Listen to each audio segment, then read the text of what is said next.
You woke up the devil, bro. Now I gotta take another shot. Okay, so yeah, back to the whole point of what is the Pocho Hour. The Pocho Hour is it's just an opportunity for the way I see it is like it's like you're gonna get a perspective from a Pocho who grew up in the Anglo paradigm, right? Yeah. And how it's the Pocho moment.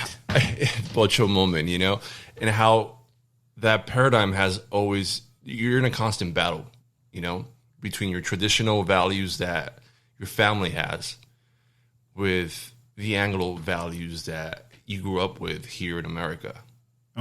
You know? Okay. And that's really what it is.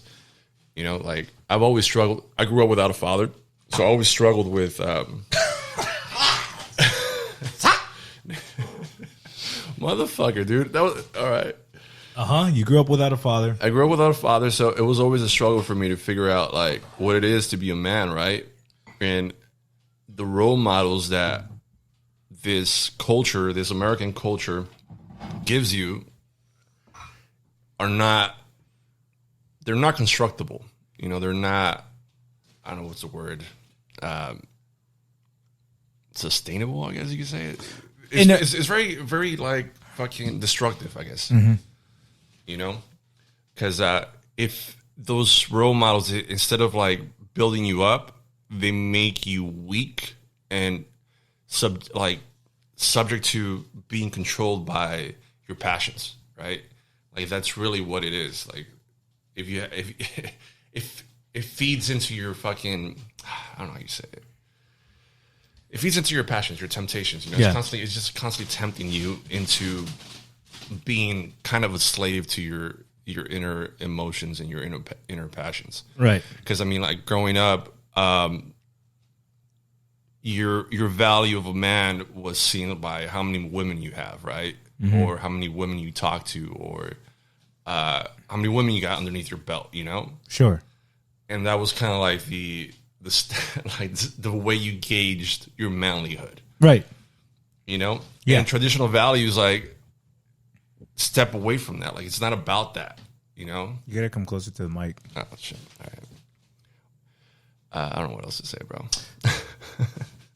I mean, like, I was gonna say this, that in a way, the Hispanic identity has grown up without a dad. Yeah. For more reason than one. Does that make sense? Yeah, that totally makes sense. In a broader scale, right? Yeah. Like, because we've been in a sense enforced to either reject or be ashamed of our paternal root. True. By the culture here. First off, the Black legend paints the Spanish bad. Everything that the Spanish valued, including their religion and their worldview, principally. And then and you can't really just blame what I've realized is you can't really blame the Anglos for that, because the reality is that if you look at the history, right, we've had 500 years of history, you could say, as a nation, right? Or ethnogenesis, or process of ethnogenesis has taken place over the last 500 years. 300 of those years as an empire, 200 as basically these Masonic republiquettes, right? These little republics. And in order for those liberal, capital L, Masonic republics that inherited what was the Spanish Empire and lost a bunch of land in the process, mind you. Yeah, yeah. When they did that change. These people, the class of people who created these revolutions, had a vested interest to paint the Spanish era as bad, to legitimize what they had done. Right? Yeah. They weren't going to tell you, oh yeah, shit was better before we fucked up. Yeah. But the reality is that we're at this historical moment where we're able to go back far enough. We're able to see. I mean, it's been 300 and 200 years, right, of these two modes. And we can kind of compare, and things like the internet obviously really facilitate that. But we can look at the scholarship at academia doing the research, right? There's people throughout Latin America and in the West and Europe as well, in America, who have done this research. But this history has been largely hidden from us. Again, and we can't just blame the Anglos for it. Yeah. Because we're the ones who opened the door to that by rebelling against the crown originally. Okay, yeah. I understand that. Right? Because when the criollo classes did rebel against the crown, they created these little countries, and these little countries, in order to justify themselves, had to paint the Spanish era as bad. Yeah, as evil conquerors. Any way that they could. But it's all lies. It's the exact opposite. Like when you look at how Indians are treated. Yeah. Like actually, I was having a conversation earlier today with some fellas from Colombia, right? And they told me that, you know, we're just sharing, right? And he's like, I don't like marijuana. And I asked him why, and he's like, because if you smoke marijuana, that's a nice noise. Lemon's pretty bad. After I took a shot. Anyways, the dude said, basically, if you smoke marijuana, you're supporting the killing of Indians. Because the way that it works here in Colombia is that, like, all the marijuana growing comes into conflict with Indian territories. That's where they try to grow it. Oh, okay. And so the cartels are fucking killing Indians, literally. Yeah. And so then that made me think, like, Indians if you look at the history of that war, and you have to see, what I've learned is you have to see the wars of independence as really civil wars. It was Spaniards versus Spaniards. Mm-hmm. It just happened that overwhelmingly it was a Spaniard class that was born here. But it wasn't the mestizos, right? It wasn't. When you see it born here, where is that? Like in the Americas. In the Americas, okay. Mm-hmm, mm-hmm. The criollo class. And they like to complain, and they promote this the black legend and like this caste system, and all of it's bullshit, really. Okay, everything's completely taken out of context. It's all propagandized, again, to legitimize these governments. Mm-hmm. But the reality is, when you look at the history, the Indians fought on the side of the crown. The Indians did not want to lose the royal authority over the land because they knew they couldn't trust these greedy fucking criollos. Okay. They knew it. They knew that the crown was good for them. They have more trust on the crown than... Yes. And one prominent example of this is actually Geronimo, the Navajo. Right? So Geronimo fought against the Mexican government and he fought against the American government. But he didn't fight against the Spanish government. Okay? Because he was around that time.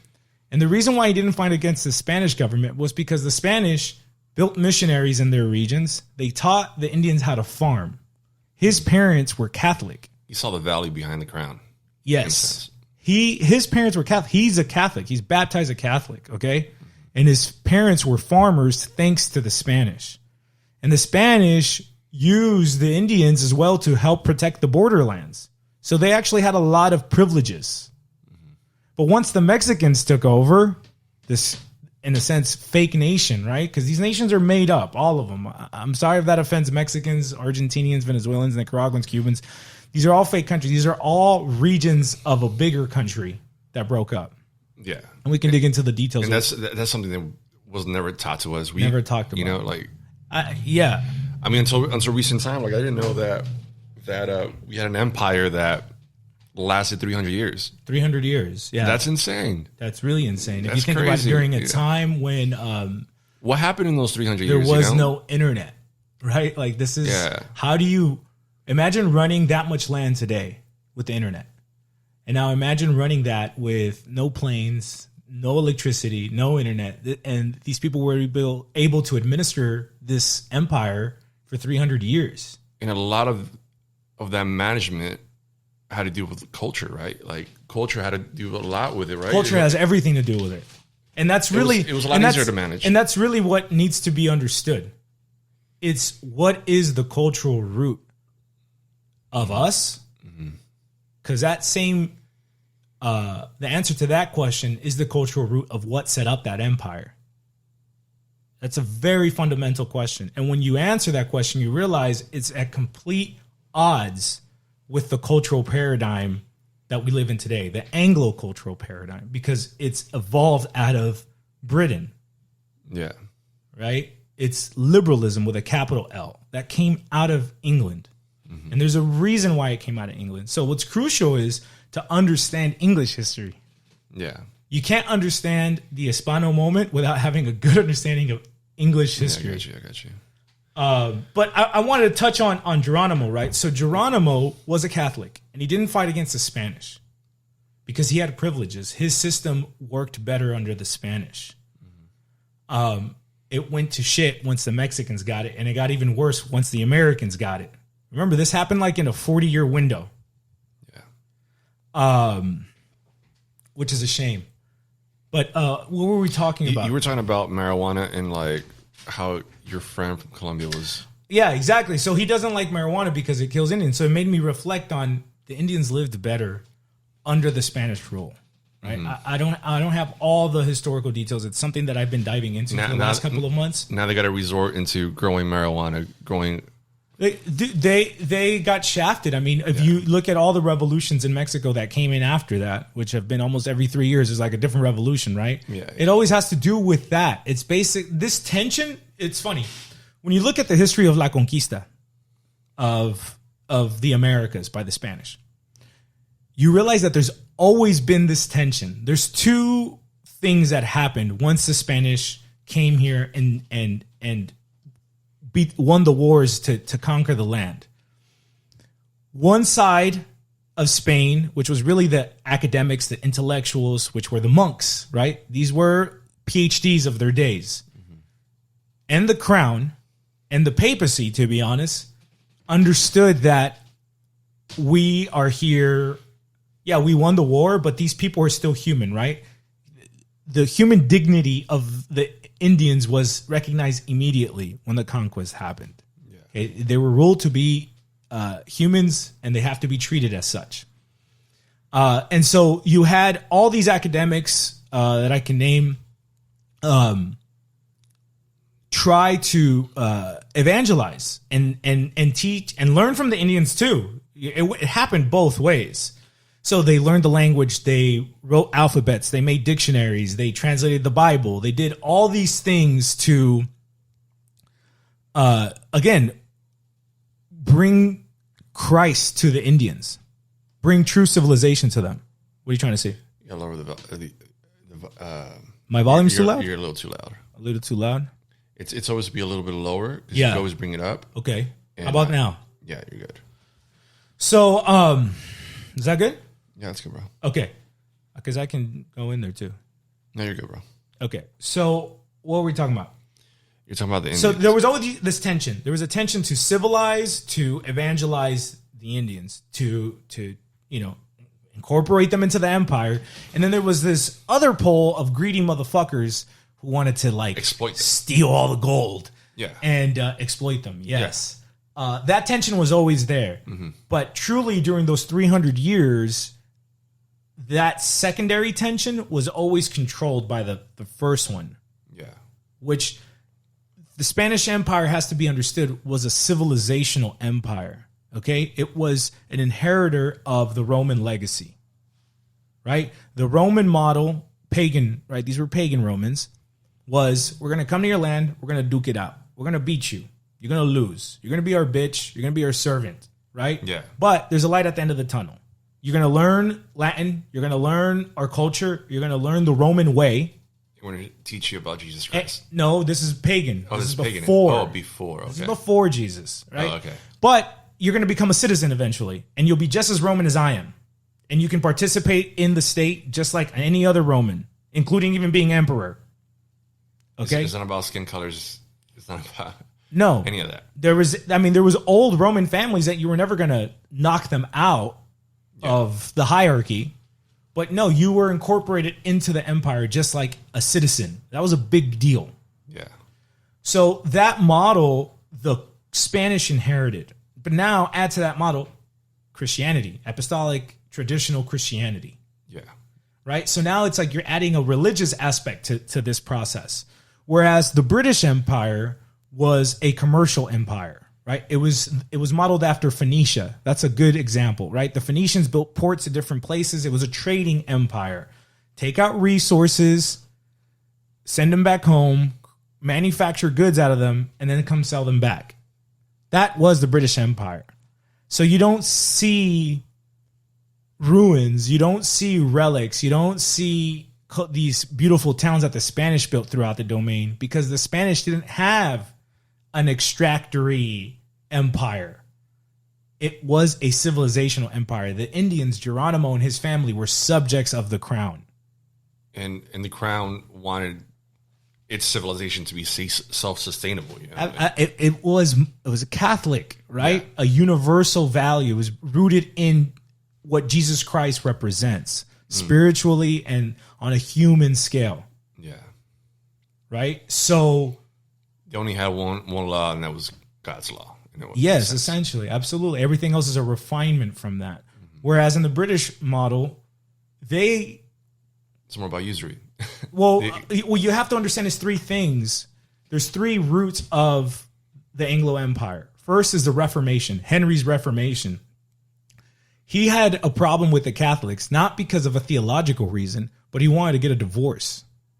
Okay, he simply wanted to get a divorce and he couldn't get it. So he kicks the church out, and all his nobles go and steal all the monasteries and the common land, and that sets precedent.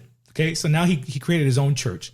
It's not like it was a theological reason. Like, at least Martin Luther had a theological, at least he wrote an essay about what's wrong with the Catholic Church. Yeah. This fool didn't have any of that. He just wanted a divorce. He was actually very Catholic. Okay.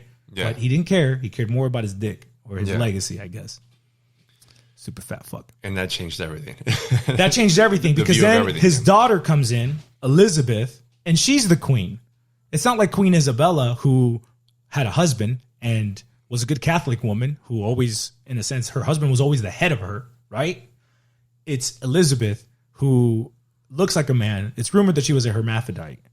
And Elizabeth was really into alchemy. She hated Catholics. She does like a Catholics, she does look like it. The Catholics were drawn and quartered, right? They were persecuted under Elizabeth. And she names the first colony here Virginia. Mm-hmm. Now, if you think that she's naming that in honor of Jesus' mother, then I think you'll be naive. The reality is that she's mocking.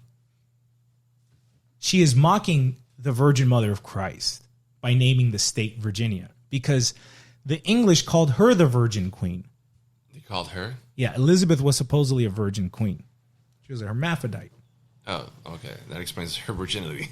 But you have to understand that what Elizabeth introduced, she didn't introduce, but she, in a sense, made the official religion of the state, which was alchemy. Maybe not for the common folk, but for the elite, it was all about alchemy. And so you have characters like John Dee, which were like her head wizard, right? Like the stereotype of the medieval wizard is based on this guy. John Dee. John Dee. Okay, his code name was 007. 007, yeah. That's where 007 comes from. So John Dee was a spy, and he was an alchemist, right? And alchemy can be understood as basically social engineering is a modern way of saying it. It's basically, how do you convert lead into gold, right? That's the language they use. But what the alchemist is really talking is about turning man into like a different thing spiritually. Spiritually, yeah. Right? Filtering him out. Yeah. Out of his and trying to be born something else. So it's really molding you into what you want, in a sense. In a sense, yeah. Yeah.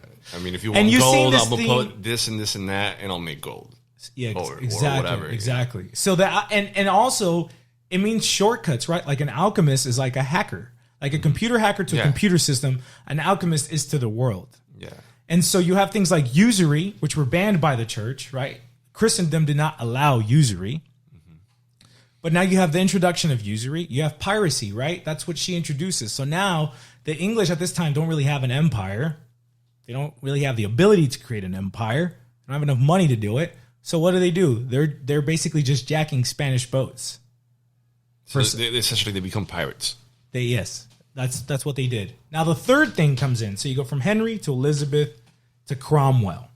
Okay, Cromwell wasn't even king, but he committed regicide. I think 2 or at least 1 English king were actually killed during the English Civil War.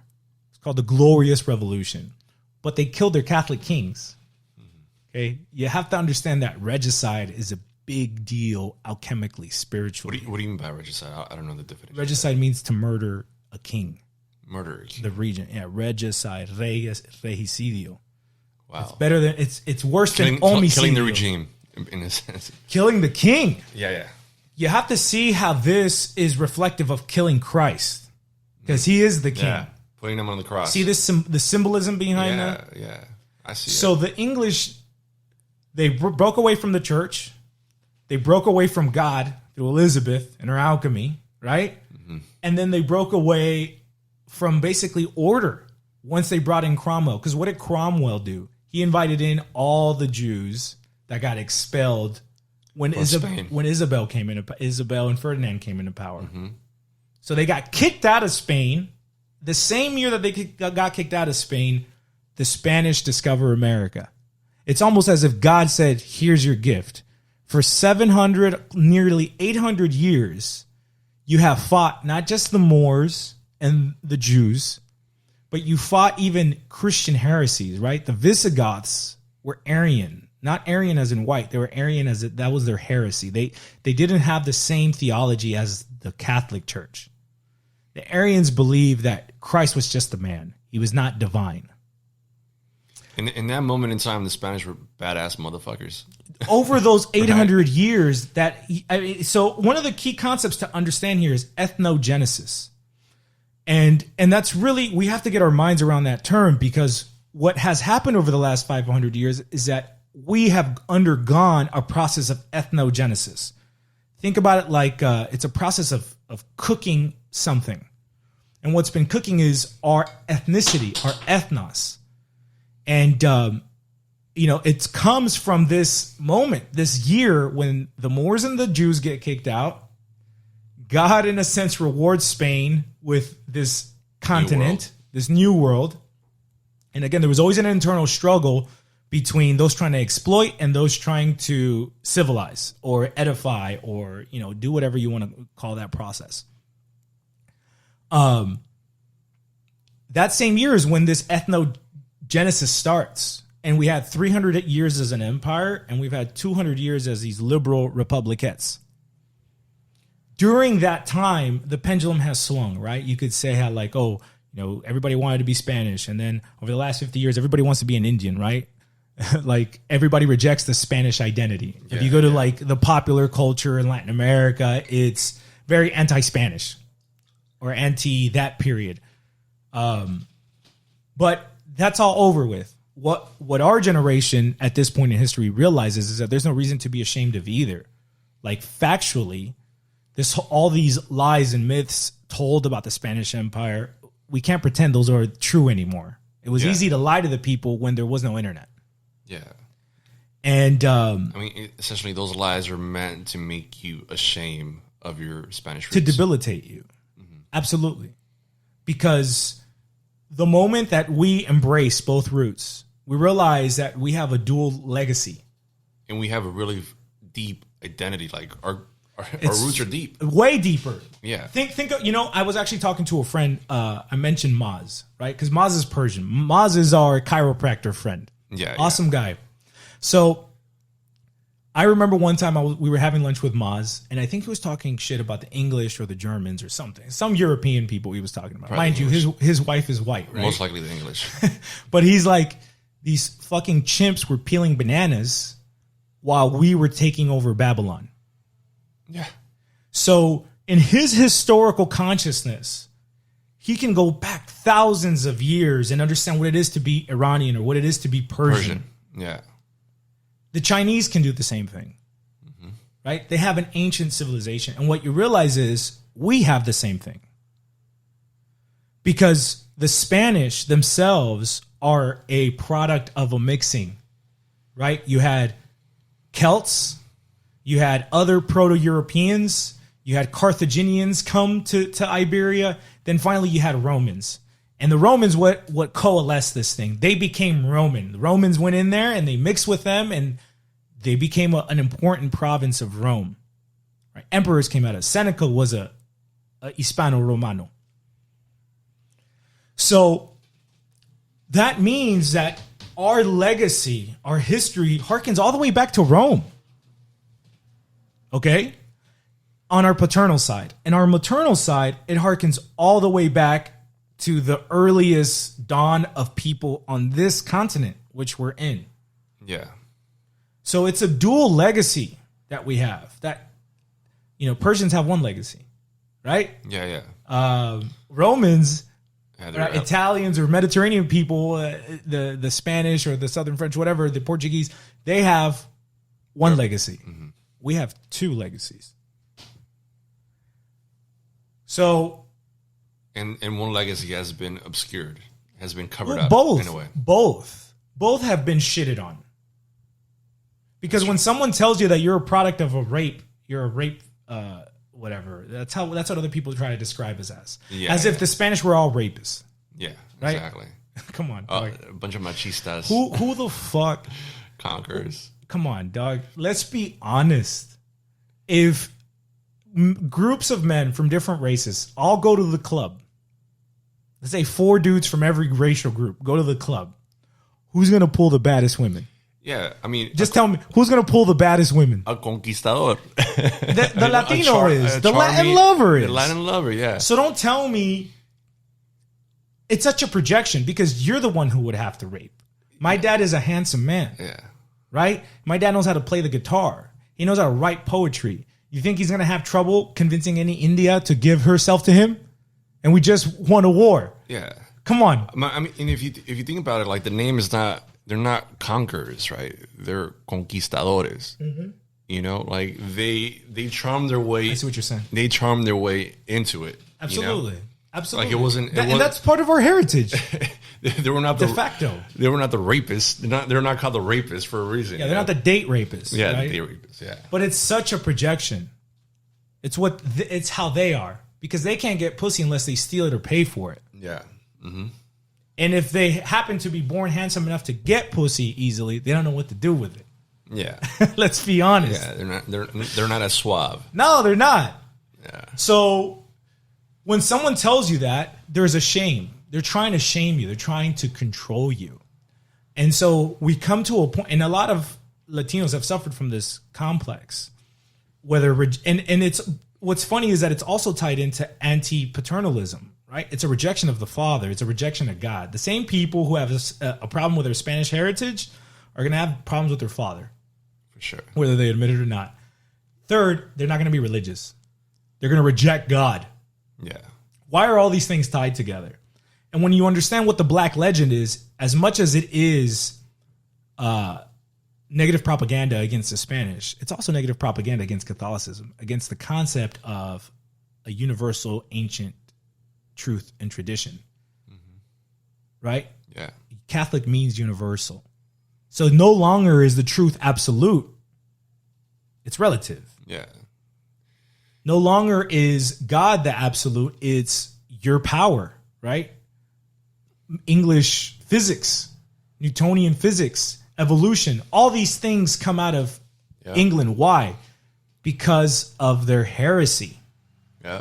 So really at the root of this, it comes down back to theology.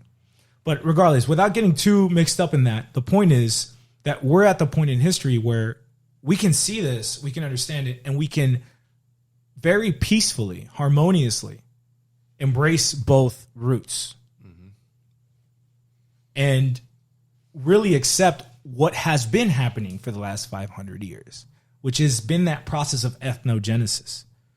And be able to stake a claim from my mother's side, I inherited this land. From my father's side, I inherited this legacy. Yeah. That's a powerful situation to be in this country, in this continent. And the reality is, whether it makes anyone feel uncomfortable, the Anglo doesn't have that. It lost it a long time ago. Well, the Anglo is not related to the original people of this land. Yeah. We are. Even they're not even related to the original people who came and migrated. Who conquered it.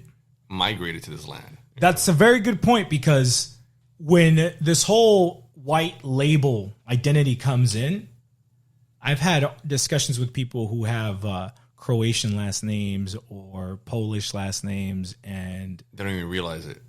Yeah, or Swedish last names. And again, it's not personal. I have nothing against these nations. In fact, I have a lot of respect for these individual nations. But the reality is you didn't conquer this land. If your last name is in English, French, Spanish, or Portuguese, you have, maybe Russian, you have no claim to this land. Your ancestors did not conquer this land. You did not fight an Indian for this land. Whereas the Spanish did. In fact, the Spanish fought the biggest, strongest, most powerful Indians in this land. Okay? Sure. They actually conquered. The Indians didn't conquer. They hustled people out of their fucking land. And then created genocide. And then created genocide. Where are all the Indians in Anglo-America? Yeah. They're all drug addicts, alcoholics, some of the most persecuted people that live in third world conditions. Yeah. Go to Mexico, go to Guatemala, go to Bolivia, go anywhere you want to go.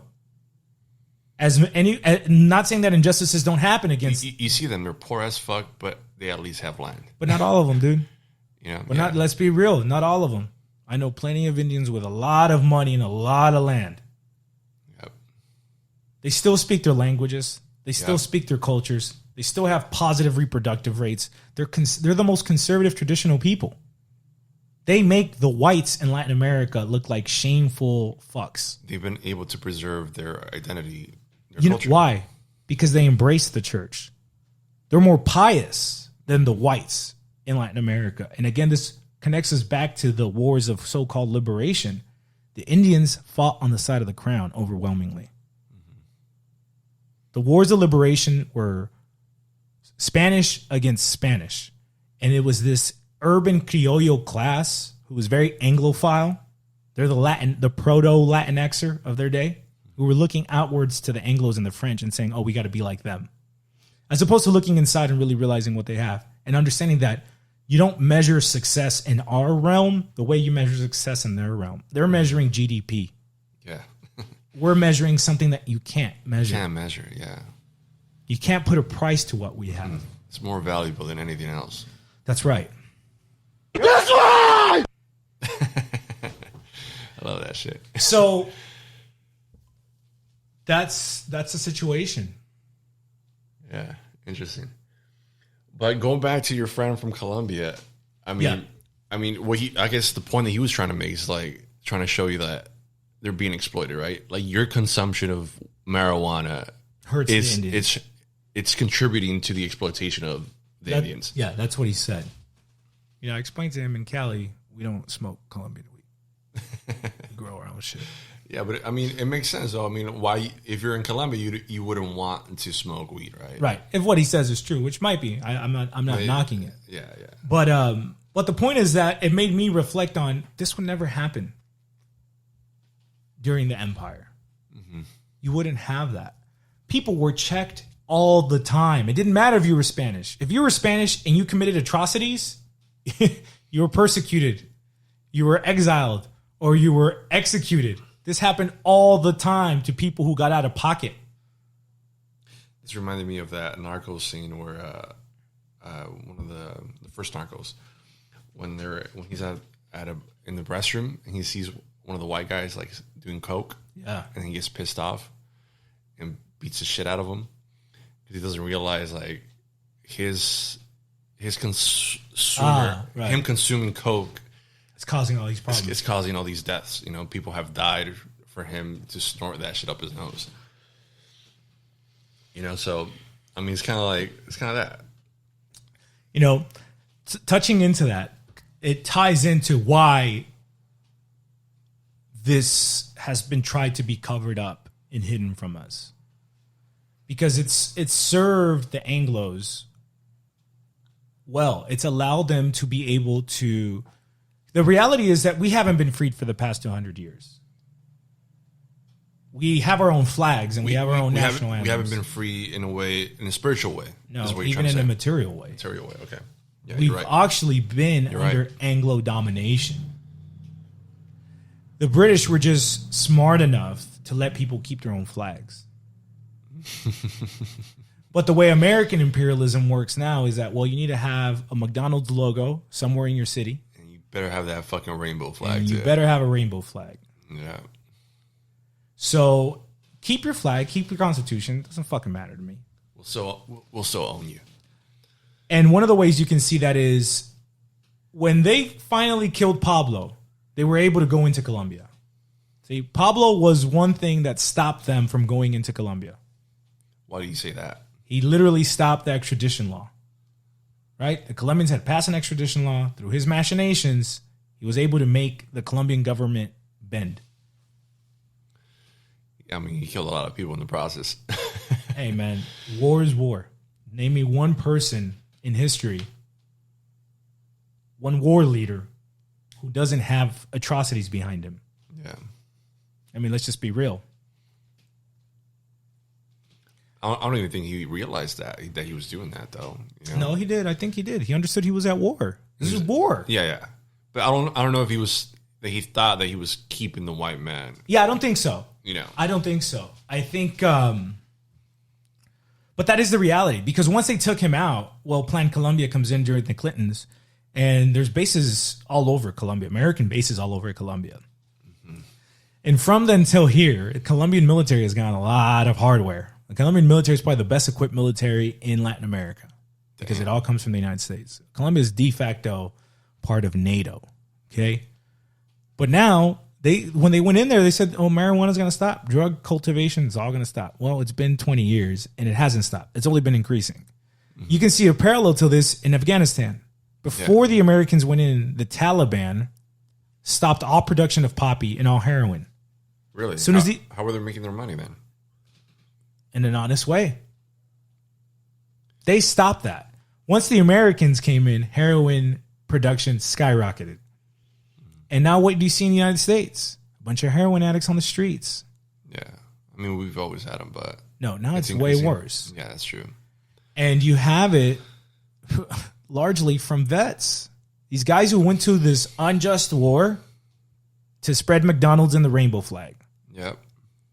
They come back and they become H-heads. That's true. I mean, that's probably the biggest contribution to the homelessness. That's what they went to go do. They went to go make Big Pharma some money. Mm-hmm. And so this is why America benefits from our breakup. I mean, it doesn't make sense. Think about in your head a map of the American continents, right? Mm-hmm. You have the Spanish, you have the Portuguese, you have the French, you have the English. Think of English America. It's the United States, it's Canada. They're basically the same country. Yeah. Okay? Think about Portuguese America. It's Brazil. Brazil, yeah. One big ass country. Mm-hmm. Why is Latin America 20 something countries? Why is Spanish America 20 something countries?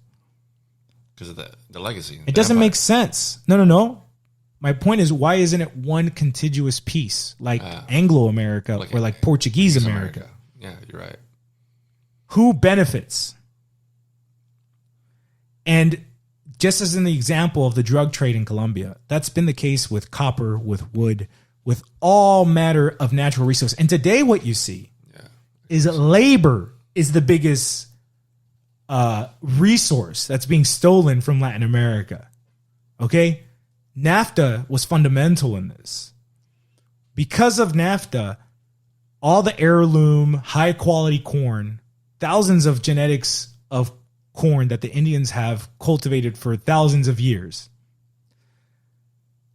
now had to compete, that's artisanally grown, now had to compete with GMO, industrial grown, publicly subsidized corn from the United States. So in the United States, you have this huge industrial corn operation with this genetically modified cheap corn, right? Yeah. It costs you $4 a pound to produce. So how much are you going to sell it for? Say you're going to sell it for $5. Well, the artisanal stuff that's grown in Mexico, the really high quality, the organic stuff that Whole Foods would want to sell you for $10 an ear. Yeah.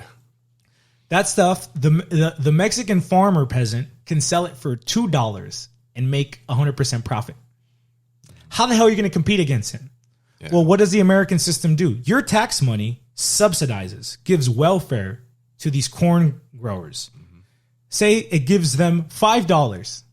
So now they're at break even. So now they can sell it for $1 and compete with the $2 that the Mexican peasant is charging. Yeah. And so now the peasant is out of business. He can't compete. So what does he do? Closes up shop, and where does he go? Up north. To get a job. Yep. Which, what does it do? It depresses wages. It means that those who really get to create and run industries are able to extract bigger profit margins because they're not paying their native workers a living wage. They're taking advantage of this higher supply and eager workforce that's coming in from Latin America. And that's why we love immigration, right? At least the left Yes. does. They're the oligarchs, if any of them. But the right loves it too. The Republicans love it too. Oh, yeah. So that's the biggest resources that being extracted now. Labor. This is labor that should be in our countries, building up our economies, building up our nations, but it's not allowed to. Yeah. You talking about how the Portuguese have their one big country, right? The representation out here on Brazil. Brazil. Yeah. And Brazil's not 16 countries, though it could be. Yeah. But that's not what happened. And then how the Spanish Empire was broken up. Yeah. And it makes me think about El Chapo and the cartel situation in Mexico too, you know? Like as soon as El Chapo got taken out, like now you have breakups everywhere, dude. Well, you had the Guadalajara run, right? It was a big united cartel, and then it got broken up. It was part of Sinaloa, you know? No, it came from Sinaloa. The Guadalajara cartel was the one in Netflix that he united all the regions. Yeah, but he was Sinaloa. And it was one, but it was called the Guadalajara cartel. The one in Netflix with Gallardo Felix, that was called the Guadalajara cartel. Oh, okay. Yeah, that's what it was called. Con El Azul and all of them. Mm-hmm. Yeah. And Amado and all those people. Now, when that got broken up, it became Golfo, Arellano Felix, Sinaloa. But now in recent times. And then now you take one of those out and it becomes 12 pieces. Even more. It just keeps on breaking up even more. You see that same dynamic in Mexico. Mm-hmm. Because that's you see how there's a separatist movement in the north. Always been a separatist movement in the south. Mexico doesn't work. It's Mexico is 7 countries fused into one. Yeah, but I mean, if you're talking about the Hispano Empire, the Spanish Empire, then it shouldn't be that way. You shouldn't see it that way. But that's the key, though. Mm-hmm. See, Mexico doesn't work. Colombia doesn't work. Mm-hmm. That's like 3 countries fused together. All these big countries, Argentina doesn't work. Even Spain doesn't work. Okay, Spain can't hold itself. There's a big chunk of it trying to separate itself right now. Yeah. What does work is an empire that is able to fuse all these groups, pieces together and create a balance within them. But what makes you think if they can't fuse those differences within a country, what makes you think that they're going to be able to fuse an empire? As an empire. Well, that's a good question. It's how it was ran. So New Spain, which Mexico is the biggest inheritor of New Spain. New Spain was a collection of kingdoms. So the kingdom of Mexico was actually a very small kingdom in what you know Mexico today. But there was Nueva Vizcaya, Nuevo Santander, Nuevo León, Yucatan was its own kingdom. El Reinado de Guatemala was another kingdom. Cuba was another kingdom. The Philippines were another kingdom. Yeah. Jalisco was another one. I forget what. It's not Vizcaya. Galicia. Nueva Galicia. Nueva Galicia. Okay, so it was very autonomous the way that the Spanish Empire worked. The Spanish Empire wasn't a mixture of countries. The Spanish Empire was a conglomerate of city-states. That's how it operated. So Mexico City didn't get to call all of Mexico City. All the shots. Nueva Vizcaya had its own city, right? The province of Nicaragua had its own city. Cuba has its own city. And they're administered locally. And the king is there, the crown is there to make sure everything's running smooth. But everyone runs their own little plaza. What you had after independence was everything became federalized and centralized. So now Bogota is calling the shots for Cartagena and for Cali and for Medellin. I see that. And Quito and Caracas, because remember it was Gran Colombia. I mean, kind of like the United States kind of like wants to work in that way, right? Well, but it doesn't. It did initially until the Civil War. Mm-hmm. The Civil War is what took that all away. Yeah, because now like California is being ran by the terribly. Feds. By the feds. And then you got to come closer. And then they're asking the fucking feds like for help. Yeah. What's that noise? Anyways, so yes, so and that doesn't work. Mm-hmm. That's why it doesn't work. Because it's supposed to run on a city-state model. That's why you look at countries like Ecuador and Nicaragua, which are small, and their focal point is one city, right? Maybe Ecuador was 2 cities at the time. It was Guayaquil and Quito. But the point is that It's easier to run those countries, right? In Nicaragua, you have one plaza owner because there's only one plaza.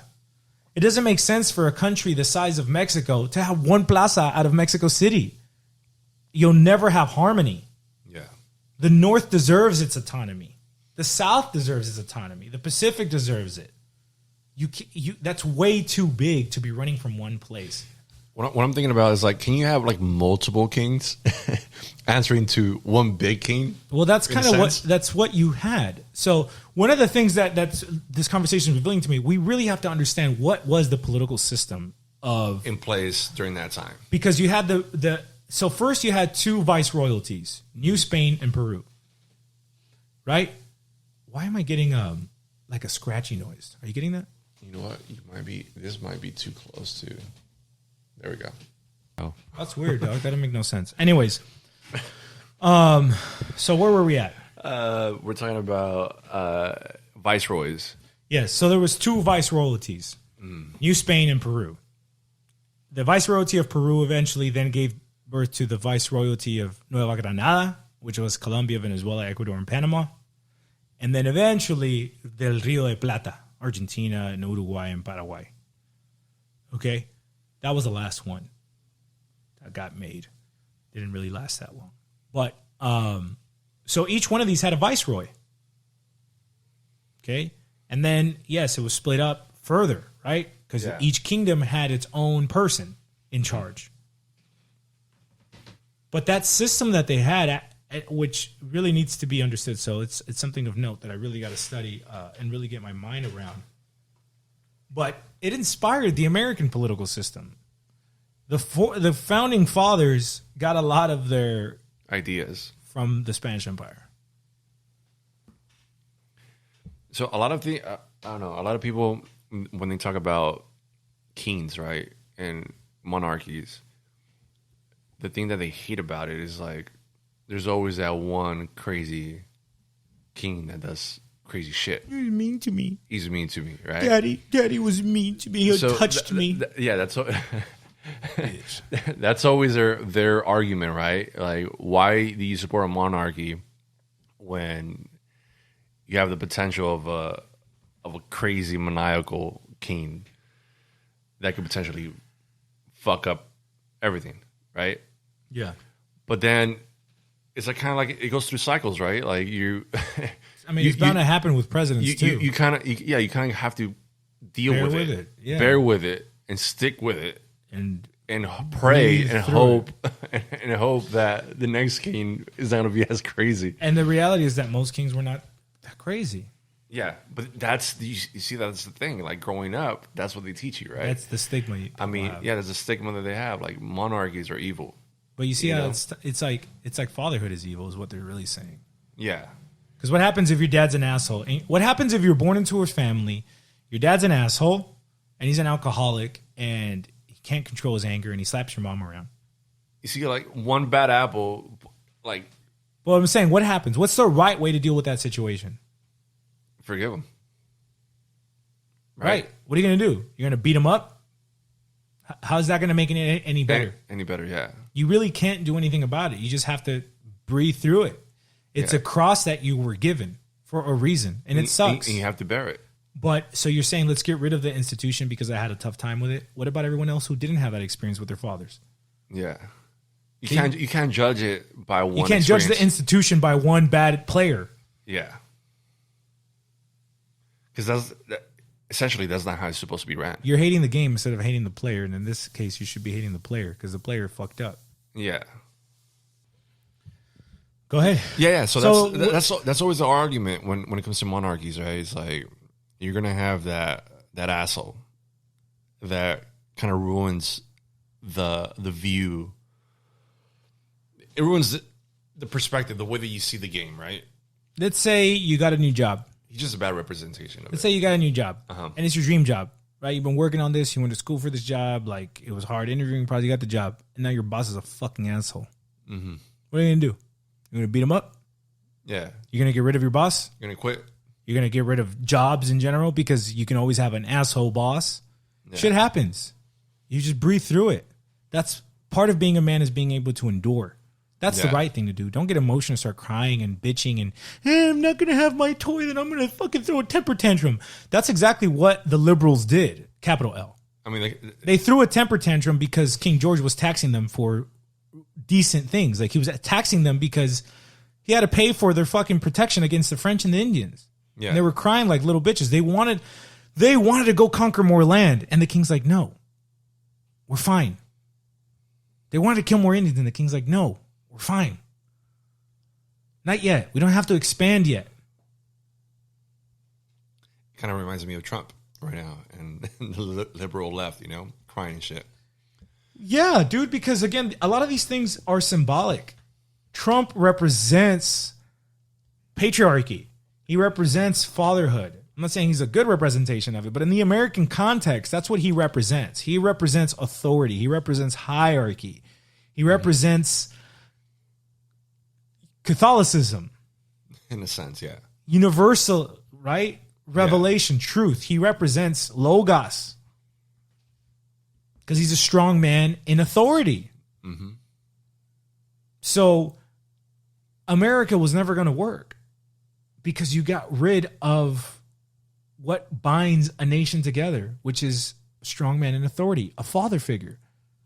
Yeah. What you didn't realize, George Washington and Thomas Jefferson, is that so that you dudes can make more bank, because that's really what this war is about. You guys want to pay less taxes and you want to expand your properties.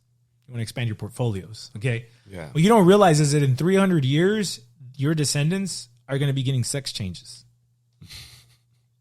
That's insane. Because what you've done is you've undone Logos. Yeah. You've killed the king.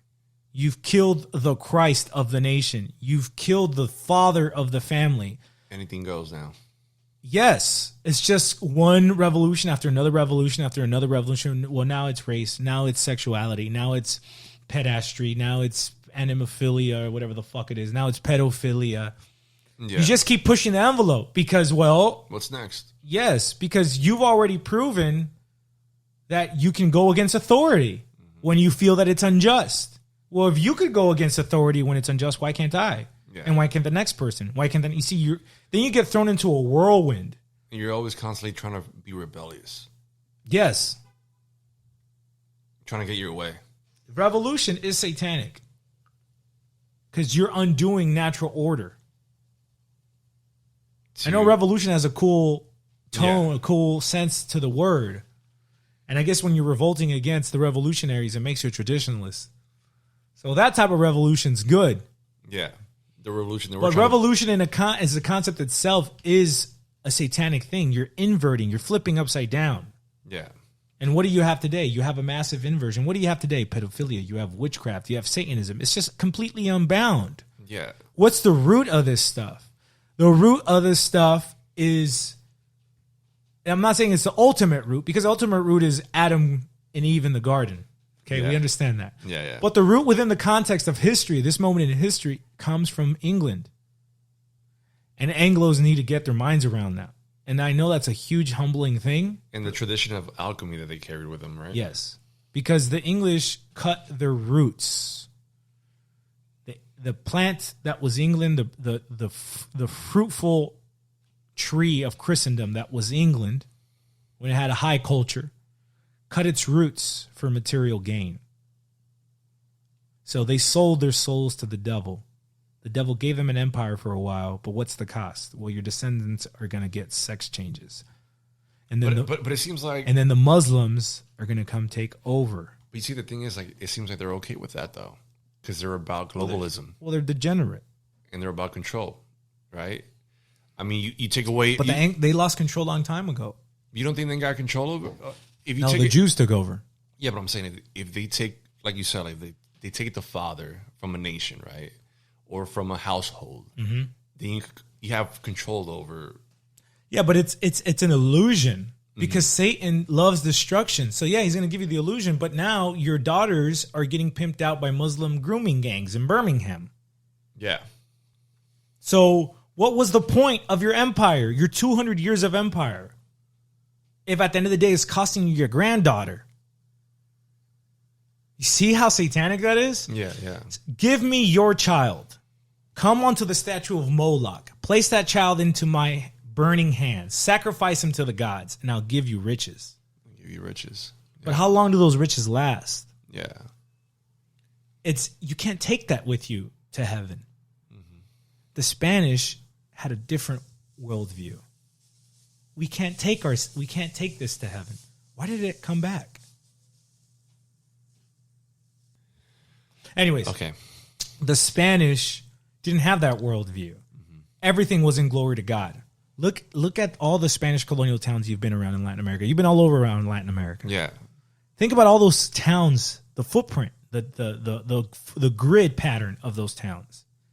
Order, logos, beauty, what's beautiful, what's true, what's good is manifested in a city layout. Its essence is amazing. Okay? At the end of the day, they understood you can't take this with you. Life isn't about pleasure. It's about glory to God. Now, if everything was so great and these guys were so pious, why did it all go to shit? That's a good question. And it's really understood when the Bourbons took over. So you had a problem with royal succession. Basically, the Habsburgs didn't have any more heirs. They degenerated. Mm-hmm. And then the Bourbons took over. And the Bourbons were basically French liberals. And then Napoleon conquered them. And so that's where it went to shit. But when you get out of that, when you zoom out, from what I see it, Spain was given an opportunity by God to create a new civilization. Not necessarily to expand European civilization, because by then, Europeans were already decaying. They were already turning away from God that early on. Yeah. What the Spanish were supposed to do was, in a sense, send civilization somewhere else because it's done here. But what they did was they wanted to keep up with the French. They wanted to keep up with the English. They wanted to keep up with the Joneses. Mm. They stayed looking outwards towards Europe when they should have just put a wall in the Pyrenees and looked towards their empire. And what they really should have done was move their capital to Mexico City. Because if they had moved their capital, this empire would still be together, even if it was independent from Spain. Instead of Madrid. Yes. Because why is Portuguese America one? Because the Portuguese crown moved their capital to Brazil. Wow. They were able to consolidate their empire. Mm-hmm. The Spanish didn't do that. They should have done that, but they were too busy following French fads. It might have been a pride thing too, right? Yeah, they were in a European context. They were too busy trying to be European when they should have said, like, fuck this. We can be something else. Yeah. Be Hispano. They wanted to join the race. They wanted to join the party. They wanted to be invited to the dinner party as opposed to throwing their own party. Yeah. A better, bigger party. And the reality is that we have largely inherited that same thing. Right? Yeah. Fashions, values, music, taste, everything. Yeah. We constantly look outside as opposed to looking in. Yeah, true. Right? And this is what this generation needs to start doing. It needs to start looking within. It needs to make peace with its past, embrace what it needs to embrace, forgive what it needs to be forgiven, and understand how God works, how God's providence works, that out of man's evil, a greater good comes. And build and enrich what we already have. Yes. Because what we have is beautiful, ancient legacies. Yeah. It's a big deal to carry on this legacy. It's a very nice piece on the mantle. Yeah? So we need to stop dressing in these fucking rags. One of the things that infuriates me, Ocho, is that it doesn't matter if I watch a video from Southern Italy, from Jordan, from Malaysia, from China, from Mexico, from Norway, any part of the world. If you watch a video of just common people, they're all dressed the same. They all got these gay-ass t-shirts that are long at the bottom. They got tight pants that are ripped at the knees. They got track shoes made by Nike. They got these homo-ass haircuts. They got these long dangling earrings now, like it was Sinbad. And they got tattoos. They got tattoos. Everybody is dressed the fucking same. So I can't tell the difference if I'm in Norway, if I'm in Italy, if I'm in China, if I'm in Thailand. It doesn't matter. Everybody's dressed the fucking same. We need to stop that. Our generation needs to stop that. We need to take root of our traditional costumes, fashion, our traditional, clothing, attire, textile industries, and rebuild that. That will be a huge economic sector in the future. Mark my words. Because the era of Zara is over. H&M. The era of H&M is over. We're going to go back to the tailor in the neighborhood. Yeah. Who got his cloth from the loom in the province. High quality stuff. Go now to Abbot Kinney, to Stronghold, and get some nice jeans made from a loom in Japan, the traditional way, cut and sewed to your size. How much are you going to spend for those jeans? Oh, dude. $500, $800? $5 to $1,000. Easily. That was the quality of clothing that everybody wore. Maybe it was your Sunday's best, but we don't even have that today. We have a lot of cheap T-shirts from H&M. And it was affordable. It was much more affordable than what you have now. Yeah. And it created an industry that employed thousands of people, from those who cultivated the cotton, those who processed it to make it into textile, those who dyed it, those who finished it, those who cut it and sold it, those who cut it and made your piece of clothing too. Now that whole industry is being exploited. And if you go today to Mexico, even the towns, they're no longer wearing their traditional Mexican clothes. It's not looked as cool. You got to look like Ronaldo. Yeah, exactly. Everybody's trying to be a fucking soccer player. Yeah. So even in the towns, people are losing their traditions. Mm-hmm. And it's really funny because this makes me think of this moment with Pochos specifically. Yeah. Because I think us Pochos have a special role to play in this. Because in Latin America, they don't really have a national identity when they're in their nations, right? They may have a regional identity when they're in their nations. Maybe some people like the Venezuelans, because lately they've been spread out all Latin America, so they have this national identity that they're really trying to grab onto. Like, oh, Venezuela was nice at one point. Maybe it was at one point, but that's the whole point. Everybody's been nice at one point. It doesn't work long term. Yeah. So anyways, in the United States, we lose that national identity. We have more of an ethnic identity. We realize, like, oh, well, there's not a big fucking difference, even like between somebody like called the Mexicans and the Puerto Ricans, or the Mexicans and the Salvadorians that like to beef and bicker. Yeah, But Mexicans and Salvadorians are getting married and having kids all the fucking time. Yeah. Okay, we realize there's not a big difference. It doesn't matter if you're Peruvian or if you're Argentinian or if you're Cuban. Like, we still carry like some sort of prejudices, like, right? Like, there's still some sort of like friction. Yeah, but it's irrelevant. But it's irrelevant. Yeah. It's more of jokes. It's more like teasing. Yes. You know, it's more of a teasing thing. Yes. Yeah. It doesn't matter. We really don't mean it. No, of course not. In an emotional, angry way. No, you know? it's more charming. Yeah. I got you. We bust each other's balls. Exactly. We bust each other's balls. But the reality is that we program together. We coalesce. We are one identity here, right? Whether we like it or not, because here is if I tell an Anglo, I'm from Nicaragua, it'd be like, or a black gringo, is be like, oh, you're Mexican. All right. If we go to New York, you're gonna be like, oh, you niggas are Dominican or Puerto Rican. You go to Miami and say, oh, you niggas are Cuban. Yeah. So it's like we don't even have the choice. But what it does, it makes us look at what's south of the border and realize, like, it makes less sense to us why this is all split up. Why isn't this one cohesive big thing? And here it is, the United States of Anglo-America. Why don't we have the United States of Hispano-America? You have the United States of Mexico. You have the United States of Argentina. Like, what is that? What is that? Yeah. That doesn't make sense. It doesn't make sense.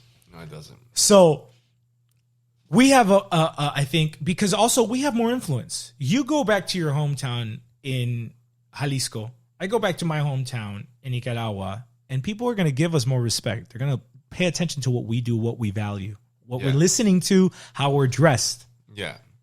We have extremely, like, big influence. Because they look at you like, oh, you're cooler than us. Mm-hmm. And so we're at an interesting crossroad where it's like, where do we want to go? Do we want to keep going the route of the Anglo and the Western European and end up with negative reproductive rates, end up with basically Muslims on the verge of conquering us completely wholesale? Yeah. Or do we want to go in a completely different direction?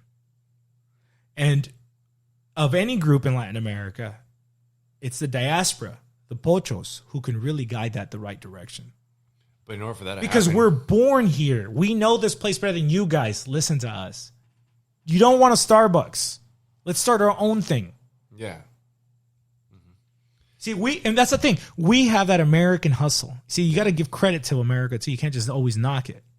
There's good things. I can get gold nuggets out of my enemy shit. Okay? Yeah, yeah. And it's still gold. I'll still melt it and I'll still make it into a coin. The point is that the American hustle is a good thing that we really possess much better than them.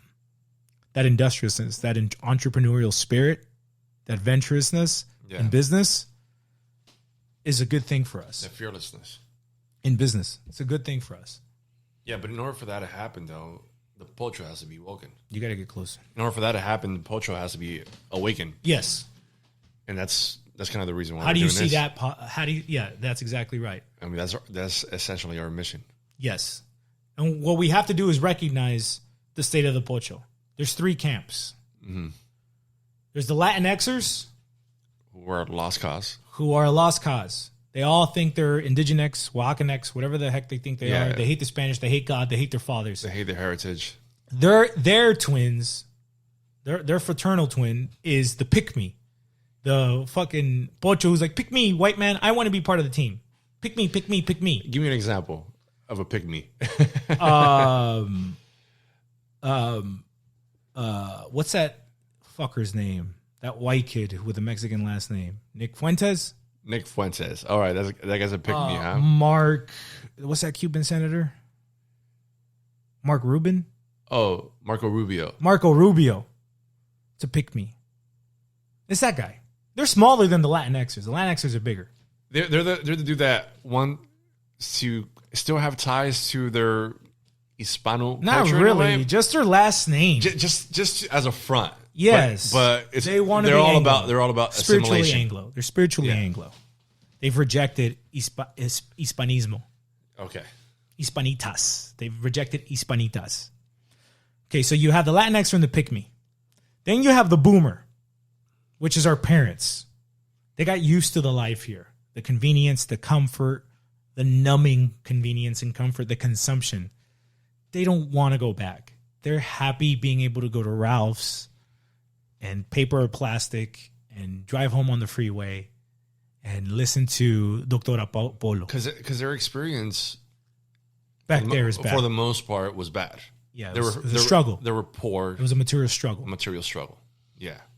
And they don't want to go back to that life. No. But what they don't realize is the spiritual wealth that They gave up. They gave up. Yeah, absolutely. The third camp, which I think is the biggest one, it's the latent default is what I call it. It's us. It's the normal. The reality is Latinxers are the loudest.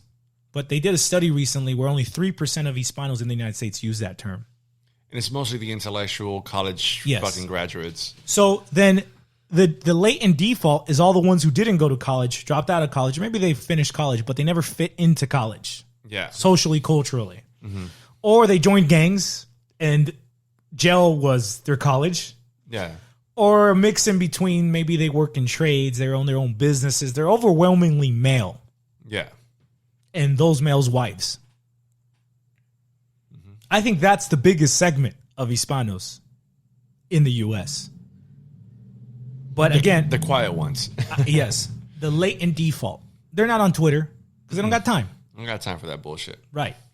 I got to work. I got 3 kids to feed. Mm-hmm. Right. I got a house mortgage to pay or rent to make. Yeah. But that's the default. And this man needs our help. This man, otherwise he's going to raise his kids the wrong way. And he's already doing it. He's already seeing how his son's a little faggot. He's going to lose him. How he, at 7 years old, 10 years old, could scrap with the best of them. Yeah. Could climb fences like nobody else. Could fall on his bike, the wheel fell off. He was able to fix it by his teeth and his grip. He was able to fix it. Yeah, and his son, all he knows how to do is play video games. Yeah. This man lives closer to tradition. This is the last remnant of the patriarchy amongst Hispanos. Yeah.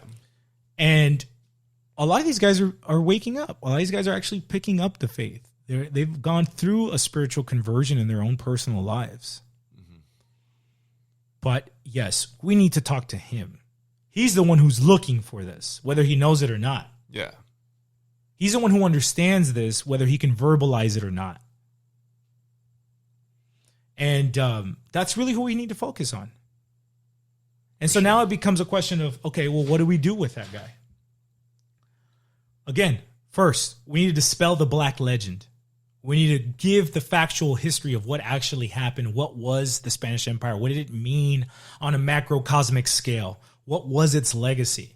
Well, what were its values and its worldviews? And how that's connected to our present values and worldviews, our native values and worldviews, not the ones that we've adopted from the Anglo. We have to understand the Roman model of empire, the civilizational empire versus the commercial empire. We need to understand Logos. What is Logos? How is Christ Logos? What does that mean for my life? We need to take possession of 500 years of ethnogenesis, right? It's been a long time process of creating what we are today and then connecting to the 1,000 years of legacy and heritage on both continents. Yep.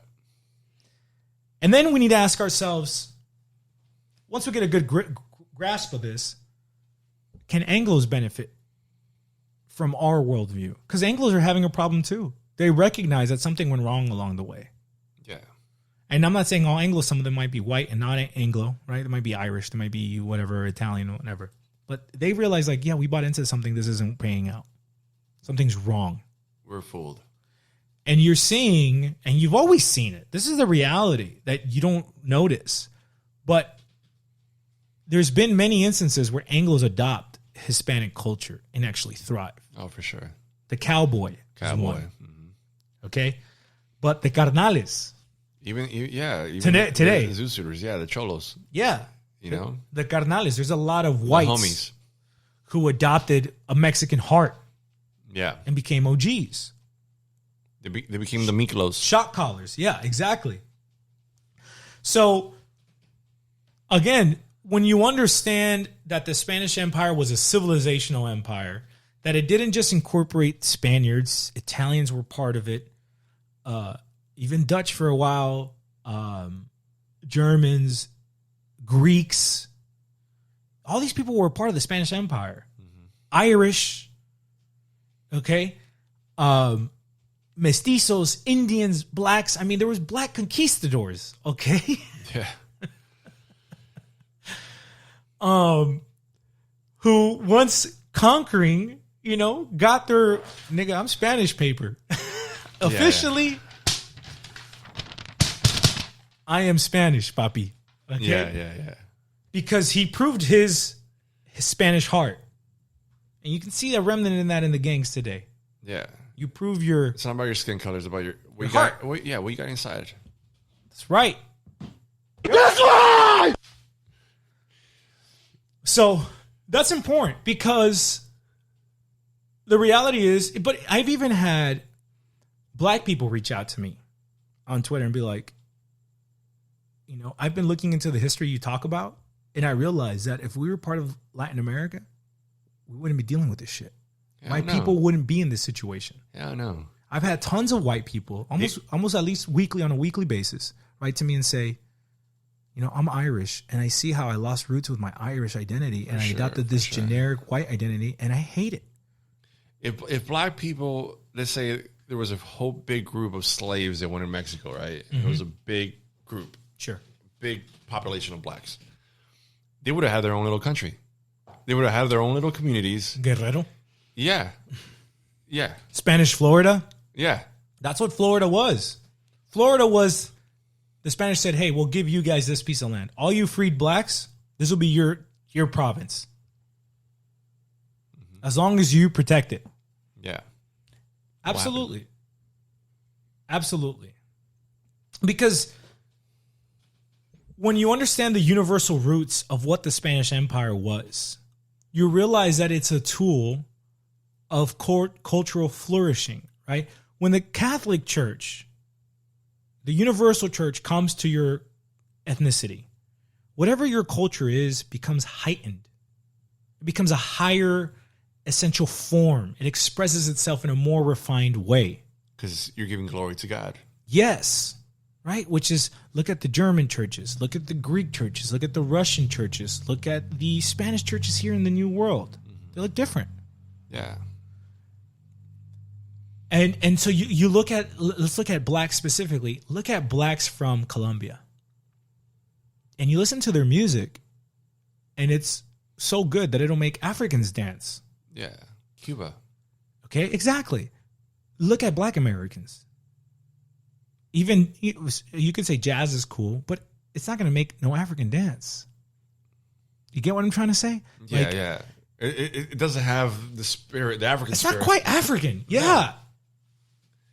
But somehow in Spanish America, you were able to take your African essence, fuse it with a German accordion, fuse it with a Spanish guitar, fuse it with an Italian horned instrument, and make beautiful music with it. I get what you're saying, but also like the blacks in this country, though, created their own music, though, in a sense, right? They created their own culture, which was but they created it in the Anglo context, so it doesn't flourish the same way. But it flourished to a certain extent. It does. You know? But compare it to how it could have flourished under a Spanish context. Yeah. I get what you're saying. Because, I mean, at the end of the day, like, look at where it's at now. That's my point. The degradation, right? That's like my point. You started off with jazz. You started off But with... jazz itself was already a degradation. I know jazz seems sophisticated and cool to us. Yeah. But when you compare jazz to what classical music was, it was a complete degradation. Jazz was the gangster rap, the trap rap of its day. Moment, of his day. Damn, it was so bad. Even amongst blacks, when R&B came out, conservative traditional blacks were mad. Yeah. Because you took gospel music and you're making it secular. Remember Ray Charles? Yeah. That's what was the beef amongst the black community. Because they were taking gospel hymns and turning it into horny music. And that degenerated over time. But the point is that in the Spanish context, your African culture is heightened and it doesn't degrade. Not organically, at least. If anything, it molds into It what's just there. refines into higher forms. Yeah. It fuses into something new. Yeah, it fuses it into something new. Tango. You think it's very Argentinian. Well, I But didn't it say comes that. but it comes from blacks in the Dominican Republic. Really? Blacks from the Dominican Republic, black Latinos, went to Argentina and fused with the Italians and the Germans, and they created the sound. Cumbia is another one. Salsa, bolero, guaguancó, whatever you want to, all this music. Again, it never degraded. This music's not degraded. To this day, people produce this music. To this day, you have teenagers playing these instruments, playing these tunes, producing this folkloric music, which shows you that our cultural roots aren't dead. Our plant, They're so intact. our plant might have a piece of cardboard over it, and it's not getting the sun it needs. But if you look at the roots in the soil, they're still green. Whereas the Anglo cut his roots off in order to gain wealth. And yeah, the plant lived for a while, but it's drying up very fast. Yeah. While our roots are still alive. So we have a choice. Right now, our reproductive rates are just slightly above replacement. Do we want to be the Netherlands, Sweden, England, and the United States? Or do we want to bring back our fertility rates back where they were in the 60s and 70s at 6 and 7? Yeah. Right? We can't go back in time. I'm not proposing here that we go back in time and look for a Spanish king to rule over us. No, we just have to look at what it is and forge ahead, knowing really well the direction we took to get here. Because we don't have to keep going down this road. There's another way to get there. It's another path. But in order to know that, we need to know where we came from. Yeah. So we can really make a smart, informed decision. Because right now, we're not making smart, informed decisions. We're just going into the whirlwind. Yeah. That's what we've been doing for 200 years. But that shit's coming to an end. It's already ended. Yeah, we got to make that decision now. Yes. If we want to conserve what we have. And the thing is, if we let that go, again, the Italian can let go of his Roman legacy. That's one legacy he's letting go of. If we let it go, there's two legacies we're letting go of. Yeah. To whom much is given, much is expected. So I really like to frame this as this Momento Hispano. It's not a political situation. It's not a demographic situation, though it is those things, but that's not what it is primarily. It's a spiritual opportunity. We have the opportunity as this third camp of Hispanos, the latent default of Hispanos, to say, we know what our fathers were like. They might have been good in these things. They sucked at these things. We love them just the same. We appreciate them. But it's time for us to step up to the plate and be those men that we never saw for our children. Yep. And if we understand that, and if we pursue that, everything else will happen automatically. Oh, yeah. You do not have to sweat it. You don't have to scheme. You don't have to plot. You don't have to do none of that. You don't have to be an Anglo Jew. You can just be Hispano, worry about your family, do a good job with them. Everything else gets added automatically. Yeah. Because you're living in a righteous way. This is a spiritual opportunity. Let's not get lost in the political and the demographic and none of that. Let's not get caught up on soccer teams, like you said. Yeah, let's not look at the material aspects of this thing. Yeah. Let's really realize what it is. It's an opportunity to get right with God. God clearly has not abandoned us. He has not forgotten of us. You have to understand the demographic moment. There's 700 million of us. We are the third biggest ethnic group on earth after the Chinese and the Indians. And we're much more culturally cohesive than those groups. Yeah, we don't we're need spread it. out. We We're don't. spread out Yeah, a lot. we might not be politically cohesive, but we're talking about culturally cohesive. We don't need the Chinese Communist Party to keep this thing together. Yeah, our values already do that. Our roots already do that. So there's 700 million of us. We're the third biggest ethnic group on earth. For every one Anglo, which the median age is 58 years old, for every one Ted Gunderson, that's 58 years old, there's 4 Sanchez brothers that are 22 years old. For every one 58-year-old Ted Gunderson, there's 4 Sanchez brothers that are all 22, the quadruplets. Yep. His neighbors are 4 young, energetic, buxom, handsome, whatever you want to call it, guys. Who have the future ahead of them. Yes. In the United States, the median age for an Hispano is 11 years old. That means this kid has the whole future ahead of him. It's not too late for this kid. And so it falls on our generation to mark this. And it's not going to take, it doesn't take many people. Yeah. But this is the opportunity. And so we have to understand, David, what it means to be Hispano. What is our cultural roots? We understand the Anglos, right? We've gone through it. Yeah. What is the Hispano root? 3 things. Cristo Rey.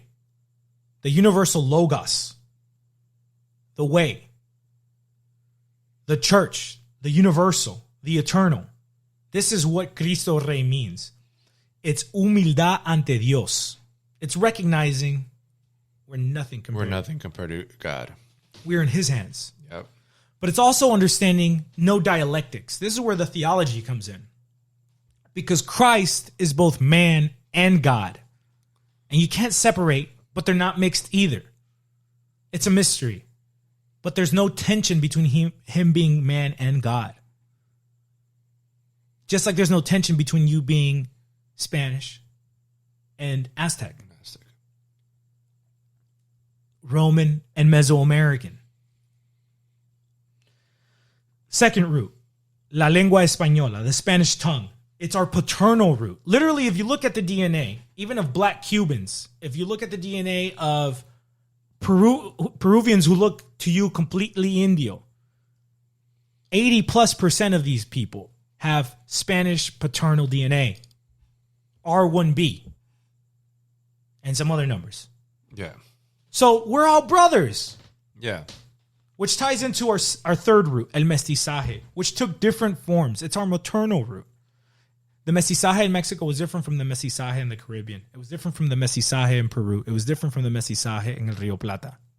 Yeah. Right? Some of it was with Indians. Some of it includes some black girls. Some of it was with other white girls. El mestizaje de la Argentina is you had a Spanish dad and maybe you have a German mom.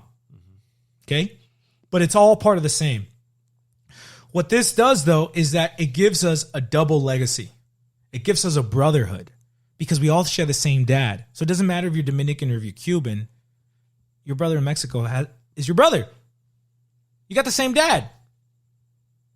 Your brother in Argentina is your brother. Yep. And now, you and I already have this perspective because we've been all over Latin America. Mm-hmm. And whether you're from Cuba or not, or you're from Colombia or Nicaragua, wherever the heck you've been, have you ever really felt out of place? Have you ever felt like that's not yours in a certain way? I know it's my aunt or whatever, but I always felt connected in some form. Always felt connected. Always felt like I was at home. Yes. Always. So that's a beautiful thing. Yeah, it is. And again, that's something that we have as a perspective. Because if you go to Nicaragua and Costa Rica, maybe they have a little tension with each other. Yeah. Right? Between each other, yeah. They have a provincial mindset. We have a macro mindset. Yeah. And we understand that shit doesn't really fucking matter. Mm-hmm. But I want to touch a little bit more on our paternal root, right? It's the patriarchy. It's manifesting logos in the family. We are our father's seed, right? Yeah. Our fathers give us our sex. Mm-hmm. That means that we're male or female before we got to mom. Okay? We existed before we got to mom. And this root goes beyond Spain to the spiritual, civilizational, cultural legacy that was the Roman Empire, right?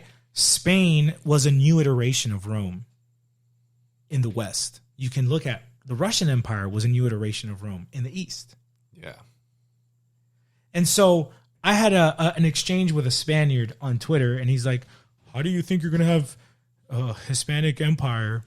I hate the word Hispanic, by the way, an Hispano empire without Spain. I said, well, how did the Spanish have a Spanish empire without Rome? It's just it evolves into a new thing. I'm not saying that we can't maybe include you guys at some point. Yeah. Well, we don't need you guys. We'd be doing you a favor. You're gonna want to fucking join our empire. You're gonna have to come and apply and convince us. Yeah. Because you're degenerate. It doesn't matter how much money you have. You're degenerate. Your values, if we took in your people, would destroy our people. You're poisonous. You're South France. You're Southwest England. You're no longer Spanish. You speak the Spanish language, but you don't have connection to these roots we're outlining. You don't have Cristo Rey anymore. Very few Spaniards go to church anymore. You lost your real men during that. The best men came here and were our fathers. They didn't go back. You guys are the kids of the nerds who stayed back. Mm-hmm. Overwhelmingly. I'm not saying all of you. I'll invite the bassist, the dopest motherfuckers amongst you. You guys can come over. And you can marry our cousins and our sisters. We have no problem with that. Mm-hmm. We're related. We come from the same father too. But we don't need you guys. That moment passed. Thank you for what you gave us. We're grown men now. We can run our own family. And so that's the reality. That's the opportunity that we have. If we understand this as a spiritual opportunity, if we understand what are our cultural roots, if we understand what are not our cultural roots, right now in this moment, we have the chance to go in the right direction. Yep. Instead of sliding into negative reproductive rates and more degeneracy.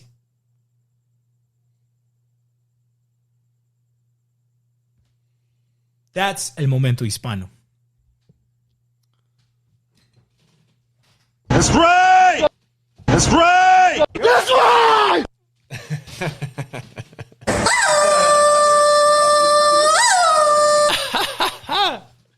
Yeah, I don't like that grito, dog. Yeah, right. It's kind of weak. I just need like a authentic. He just sounds like one. a coyote, motherfucker. Where do I see this? Yeah, that's what I want to see here.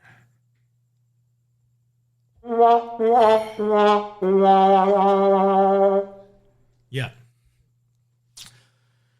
So it's kind of a big opportunity ahead, man. We can take a break. That was good, dude. I think that was really good shit that we just talked about. I mean, we covered everything. I didn't cover it in this order.